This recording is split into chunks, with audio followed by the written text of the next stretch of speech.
Welcome to the Clarity Curve, a podcast from Emergent Partners, where we cut through the chatter and get to what really matters in business. Each month, we dive into the challenges and opportunities shaping today's business landscape, from shifting markets and emerging technology to leadership, financial clarity, and operational excellence. Because in every business conversation, there's noise, and then there's what actually drives performance. I'm Maurice, managing partner at Emergent Partners, and together with industry leaders, clients, and colleagues, we'll explore how clarity, data, and strategy help small and mid-sized businesses turn uncertainty into advantage. If you're a business owner, executive, or decision maker looking for grounded insight, not hype, this is your frequency. Join us for the Clarity Curve, where we help you tune in to what really moves business forward. All right, Bruce, good afternoon. Welcome to the Clarity Curve. Good to talk to you. Thank you for joining us to have a little conversation about the technical aspects of financial reporting and metrics. I know you and I have had plenty of conversations over the last 10 years that you've been with us, working on a variety of different things. But tell the audience a little bit about yourself, your background, some of the things that you've done, your tenure here at Emergent Partners. Okay, great. Thanks for having me on. So 10 years.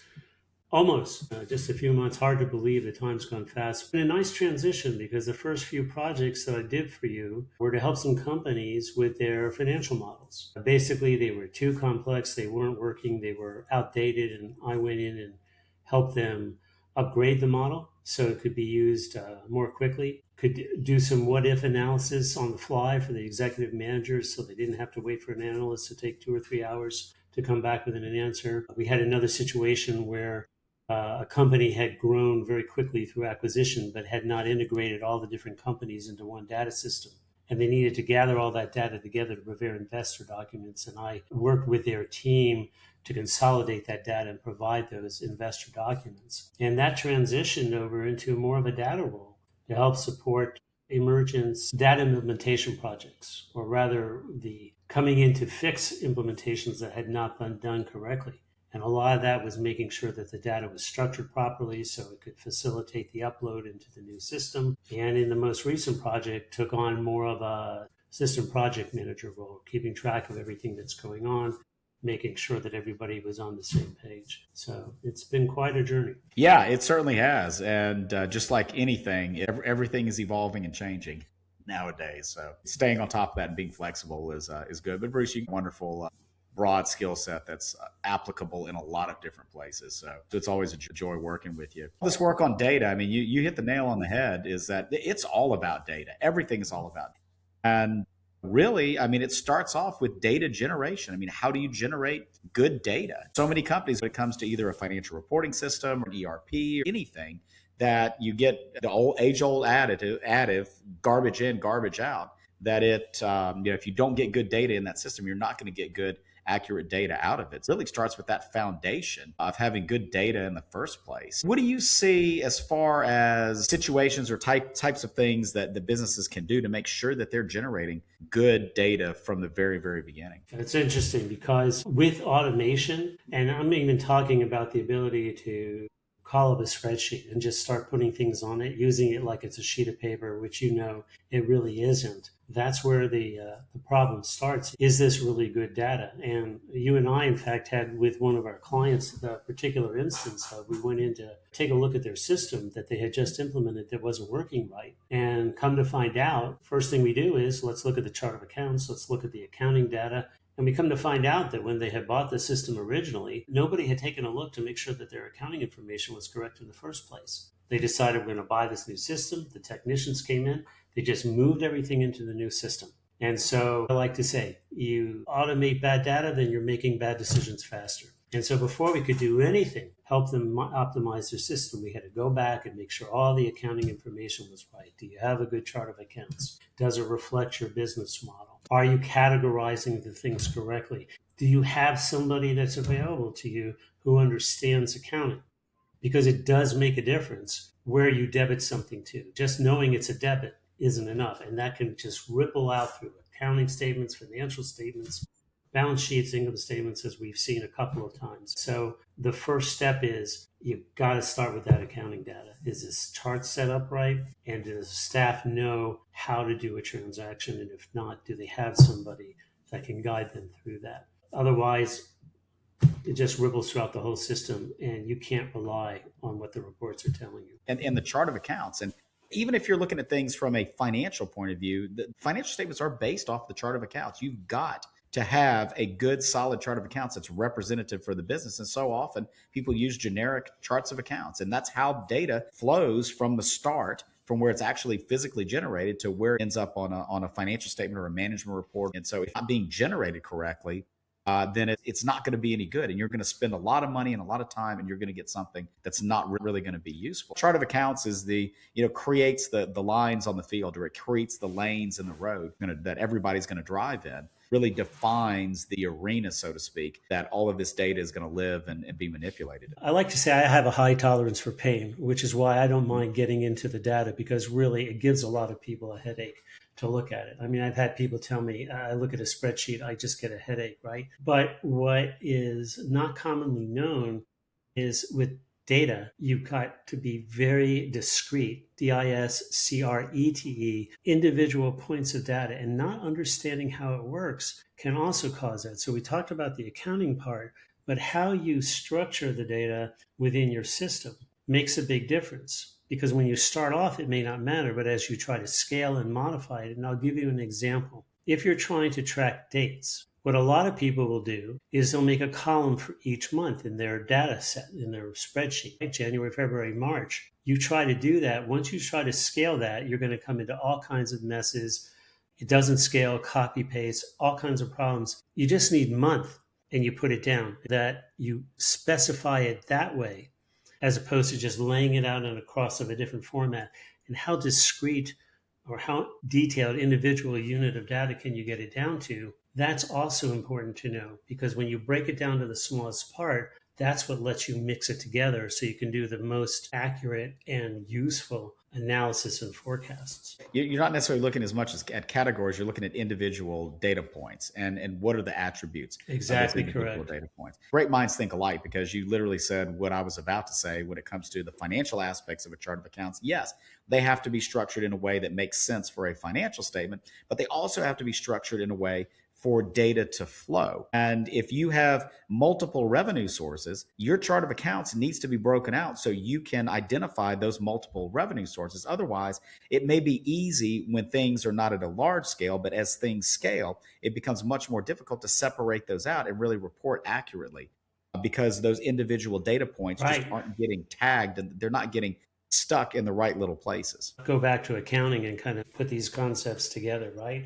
It's not just the revenue side, it's the cost side. So, for Absolutely. example, your cost of sales, right? So, is it related to the actual production? When you have an expense and it's something you use to make the product, well, is it a cost of sale or is it an operating expense? And if it is a cost of sale, well, what does it get allocated to, right? And if you're buying inventory, well, what kind of inventory is it? Is it inventory that you're putting on the shelf for stock that you're just going to pull off for parts as you assemble? Is it something that you're going to buy for a particular custom order? Is it something that you're buying that you're just going to resell? All of these things matter. And if you don't make that distinction between the types that they are, you won't have your chart of accounts and your accounting correct, but the accounting treatment for each of the items is different. So you can have a particular item on the shelf, but if it goes bad, or if you sell it, or if there's a warranty, that accounting treatment matters, and you don't treat them all the same. We've seen that with our clients, where they take an item and they say, well, I treated this one like that, so I'm going to treat this one. And that was wrong. Now numbers get hidden. The expense is basically buried in the balance sheet, and it doesn't show up in the income statement. And now the company's revenue and net profit is overstated to their detriment. And they haven't taken any precautions against the potential liability that's sitting on their balance sheet that maybe nobody even knows. Yeah, that's exactly right, and it all boils down to the actual transaction itself. You've heard me say this plenty of times over the last decade. Anybody that listens to me in any roundtable or podcast or anything is always going to hear me say that the most important thing is direct cost. It's direct cost and it's gross margins. It's cost of goods sold, and everybody generates it. Whether you're selling a product or selling a service, you are generating a direct cost. You're generating a cost of goods sold, and that can be a lot more difficult to allocate because there becomes a lot of gray area, or people create a lot of gray area when it comes to cost of goods sold. They like to allocate overhead cost because they want to see what that allocation looks like because they think it's a true cost. But it's really not because of how you manage those costs, and they're treated differently, they're handled differently, they're managed differently. The data looks different, and so Yes. if you're not lining that out properly from the very beginning, you're never going to get accurate financials, or you're going to go through a very painful process to get there because you've got so much data to go through and sort through, especially depending on how far back you need to go. Exactly right. And there are some items that are always credited or debited. When you do it, it's a cost at that moment. At other times you do it, it's not a cost yet, right? Because there's a time to run that out. And what you end up doing then is when you talk about cash problems, so with manufacturers particularly, when you don't have the accounting set up correctly to properly account for the transaction and the way it flows through the business, what ends up happening is that the management is set with a report, but it's not capturing everything that's happening in the business. You know, the cliche is that your accounting reports, they tell you what happened, but they don't tell you what's happening right now. It's a cliche because it's true, but it doesn't make you aware of the other thing that's happening is there are things, events, sequences happening in the warehouse. And if they're not properly captured by the accounting system, you end up, and some events are just trapped in the assets there. I'll give you an example. You have a quality control.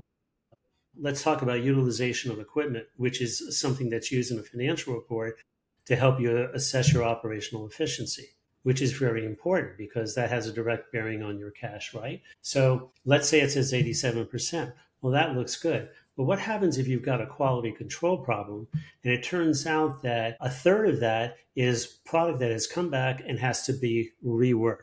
Well, that's capacity utilization. But if you don't have a way to recognize that of that 87%, two-thirds of it is new product, but the rest is quality that we're redoing again, that has a direct impact on your cash throughout the organization.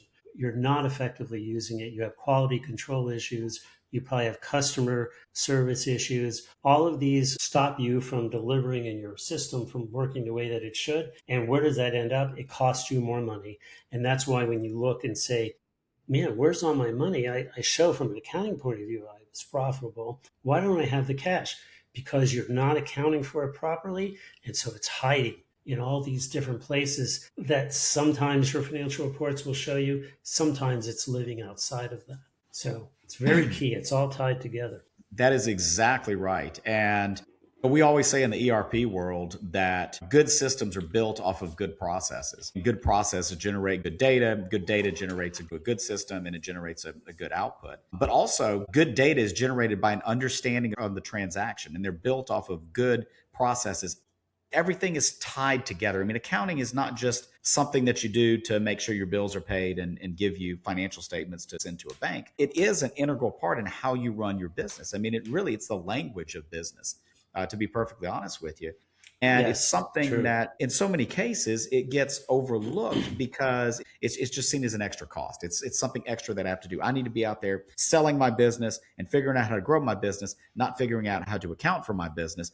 And so that's why I'm not going to focus on it. And you run into an exact situation like what you talked about, where there are hidden things within the numbers that are really detrimental to the business, but you're not able to see them because accounting is not aligned with the entire transaction.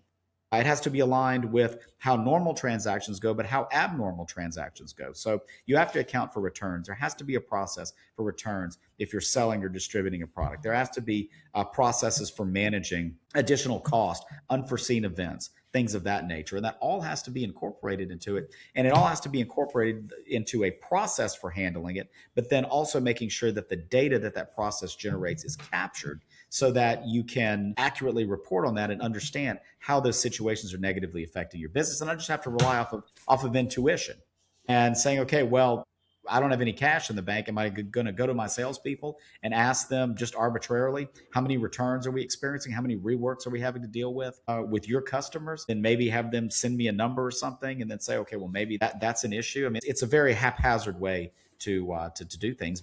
Again, if you have good accounting, you're generating good data based off of good processes, then that's all going to flow through to a report that you can pull and you can catch those things quickly before they really create big issues for the business. Yeah, yeah.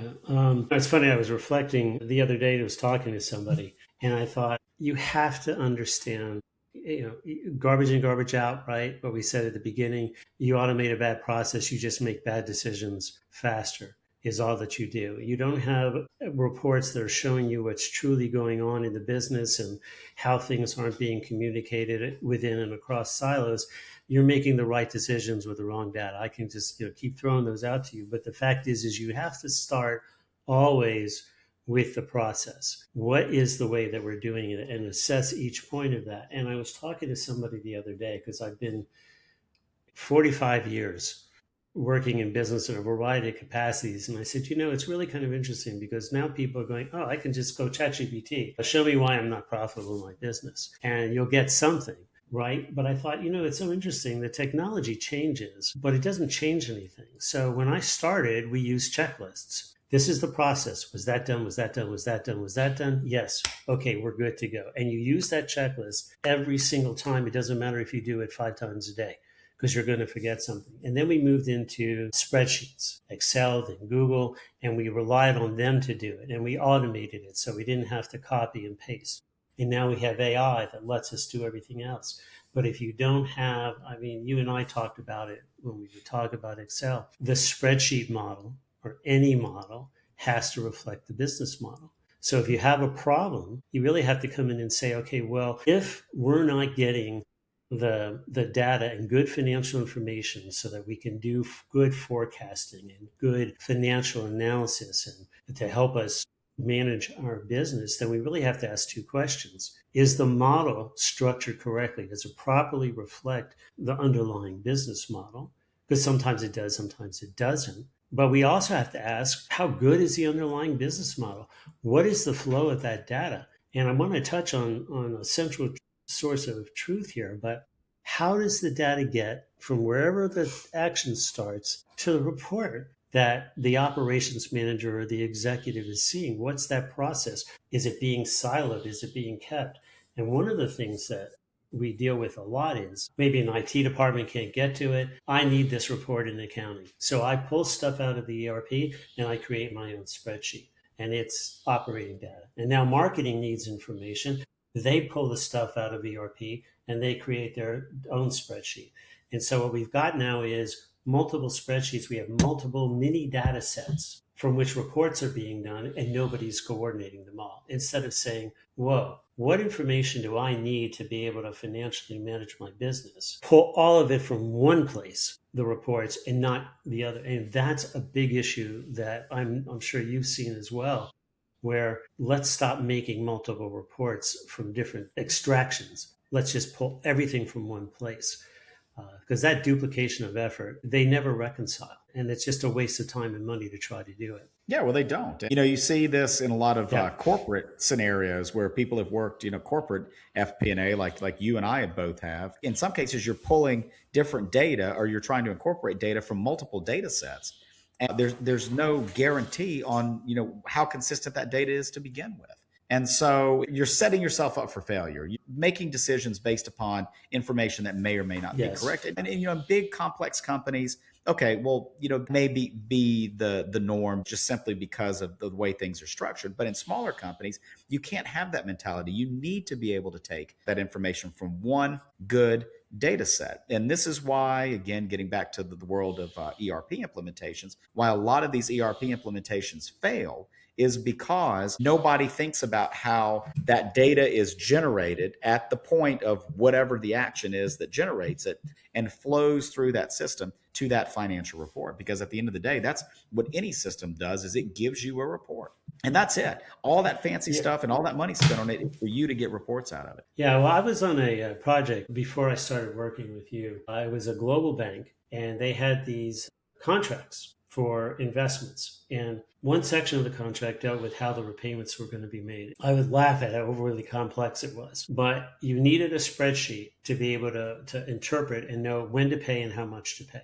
And so everybody who was in this group, and there were probably 100 or more people throughout the world, they created their own spreadsheet based on that contract to make the payments. So they had a consulting firm, Big Four, come in and look at it and say, you guys are not paying everything you're supposed to because there's no consistency. Joe can do it this way and Jack does it like that, and they're not doing it. So the project we were on was to standardize one Excel format for that, because it was costing hundreds of millions, if not billions of dollars, and exposing them to liability. But here's the thing. The big companies can afford to say, we're going to bring in these consulting firms. We're going to dedicate a team to fix this problem. If it's important for them, it's even more critical for smaller companies, because what's their situation? They can't really afford to do that. They're too busy managing their business because they just don't have the ability. Even if you're $100 million, $300 million in revenue, you can't always afford just to bring a team in or hire somebody on a full-time basis. This is even a more critical issue that you have to get straight as early as you can, because it's going to have just that much more of an impact on you because you're small. And you've got to find a way. Fortunately, that provides, I guess, opportunities for us, but you have to find a way but how do you effectively attack the problem, right? Because now that you identify that, and I know what it is, it goes back to what you say is, where do you start? How do we solve it? And it's, what's your process? Where are the weak gaps? And then we take a look at, does your accounting chart of accounts reflect that? Because that's the language. And then once we have that, we can pretty much build out anything else we need to from that, because now we have our roadmap. Yeah, that big company mentality. I mean, there are certain aspects of that translate over to smaller businesses as it relates to data structure and data management, but the processes are different. The processes are typically a little bit more unsophisticated, rudimentary in nature, because things are a lot more simple in those types of situations. And you run into a case where you're trying to do too much for a certain application, and that doesn't work. So you've got to be able to have that mentality to say, okay, we need this level of sophistication in how we manage our data. We're not publicly traded, so we're not reporting to the SEC. We have some leeway, as long as we're consistent with U.S. GAAP as far as accounting treatments are concerned and financial statement structure is concerned. But we're good. We may have different types of management reports that we want to look at, so we don't need necessarily that high level of sophistication. But I think, again, it all boils down to the process and matching the complexity of that data management to the complexity of what the process is in general. Because you can have a small business that's manufacturing a component for a rocket engine, and they have very tight tolerances that they have to track and very specific things that they have to track. So their processes, their manufacturing processes, their sourcing processes, they are a lot more robust and a lot more complicated than somebody that's simply building a toy that's going to go be sold in a store for kids. So you have a lot more things to worry about. So your data tracking has to be more robust because you have more data points to track. But the complexity that needs to match. You don't want to put the complexity of one into the situation of the other. Yeah. And you can have the complexity in a small company, but not the scale. I was working for another consulting firm back in 2000 that my mentor there kind of made me aware. When you're in a big company, the focus is on, out of necessity, you have to follow the procedure. They're bureaucratic for a reason. We have processes and procedures, and it's more important to get that done. When you're in a smaller company, it's getting it done on time. Being effective is what's most important. And the other thing that happens is when you're working with a larger company, especially if they have any outside investors, now management has to focus on every decision I make, as you say, it's going to have a bearing on my financial statements and how it's going to look to investors. And I have to take that into consideration. But I learned as a young banker, the smaller privately held companies, the financial statements, I just do those because the banker wants them. I don't use that to run my business at all. It's something completely different.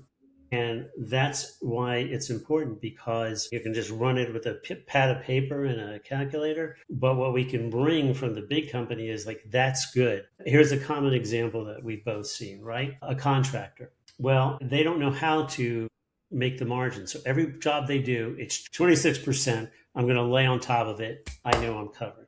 You have to look at each project. Sometimes you can mark up 40% and you'll still be good. I'm throwing out numbers. Sometimes it's less. But the idea is you don't just apply a blanket number. Larger companies don't do that. But because of the lack of experience or sophistication, the smaller companies will say, I know this number will protect me. And they're leaving a lot of money on the table because they don't make it cost plus or whatever. The question is, how do you do that without spending a lot of money to implement that in your company? Well, again, it all boils down to looking at the transaction and looking at the source of the data. Right. Really breaking it down to the lowest common denominator and having an understanding of that transaction and that data, and even processes that are not necessarily as sophisticated as they would be in a larger organization.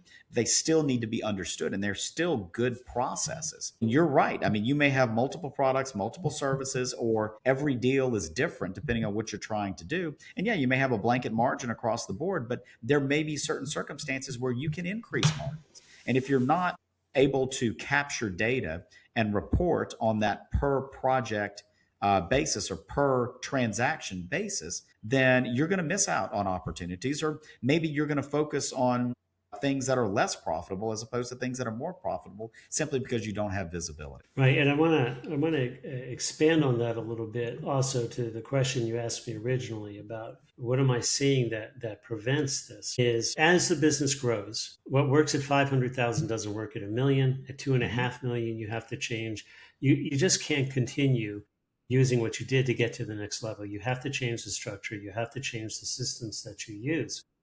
And that means sometimes you have to change the way that you process internally. So how many times have we seen where somebody says, I'm not getting the visibility into the numbers I need with my current system? Well, that's because it was built for you as a smaller company when you were one branch instead of five, or you were a million instead of 100 million, or whatever. So this system will do that. Let's take a look at your process. Let's design the system to match that. But now in the new system, this is how you have to record the transactions in order to do it. These are the steps that you have to go through. We don't work that way.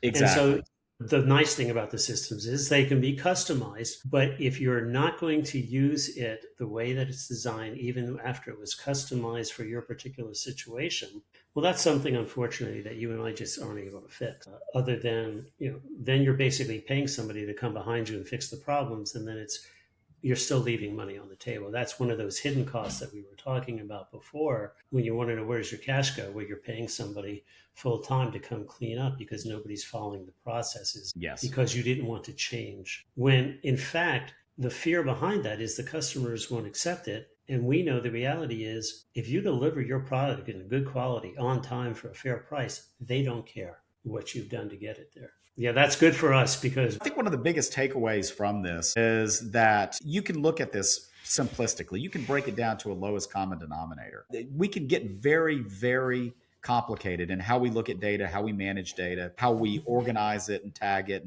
And data, even in a smaller business, can be a very, very complicated thing. The processes don't have to be. And I think if the biggest takeaway is we can break this down to a good, solid common denominator, and then start from there and build good processes, understand the data that those processes create, and then be able to take that and filter that all the way through manipulation within a system to come out on a financial report in a way that is going to be understandable and usable and meaningful for a business. Yeah, it sounds contradictory, but the reality is it really isn't that complicated. It's just a lot of little detail, which means it takes time and attention, but it's so easy to overcomplicate things. You just break it down. It's very simple. It's just a lot of detail, which makes it seem complicated, but it's not. And one of the common problems is when people want to improve a process, the impulse is, okay, we have this problem. Let's add this to make sure it doesn't happen. More often than not, the way you improve a process is you take out a step that's actually complicating it and causing the extra work and the extra problems. Agreed. Simplify, Absolutely. simplify. Agreed. That's what it all boils down to. Well, I mean, when you're driving a car, I mean, the most important thing when it comes to a car is the tires. It's those 4 contact patches on the pavement. And if you're going to effectively drive a car, you need to have good contact. You need to have good pavement. You need to have good ability to have good contact with that pavement. So that's why they always say where the rubber meets the road. And that's where the rubber meets the road when it comes to any of this is how good are your processes? How much do you understand those processes? And then it flows through, like I said, through the data that they generate, how that data is handled and Right. manipulated, and ultimately how that data ends up on either a management report or a It financial. was a biggest problem in banking were the people who had never been involved in business, but were always bankers inside, can look at the numbers and know what's going on inside the business. Well, if you haven't talked to the owner, you don't. You can't really understand the numbers if you don't understand how the business works, because something that looks bad, it probably isn't. It's just accounted for that way. But yeah, I Yeah, agree. I would agree with that 100%. Well, Bruce, thank you for joining us on the Clarity Curve. Certainly appreciate it, and always good talking with you as usual. You and I always have plenty of good conversations. Enjoyed it also. Yeah, we'll definitely have you back. And for our audience, please join us, or you can look us up on our website at www.emergent-partners.com. You can also find us on LinkedIn and YouTube, and you can download the Clarity Curve anywhere where podcasts are available. So we look forward to seeing you next time. Thank you very much.